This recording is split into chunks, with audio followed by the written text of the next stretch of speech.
likod. So please keep on raising those glasses as we share a toast.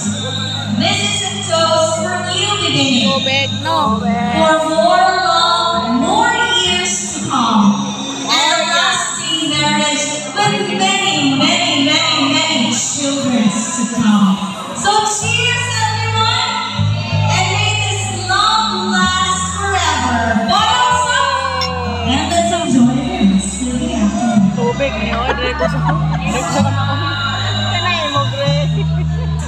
Thank you so much. So I'd like to request our meeting guests to please sit down by saying high chair.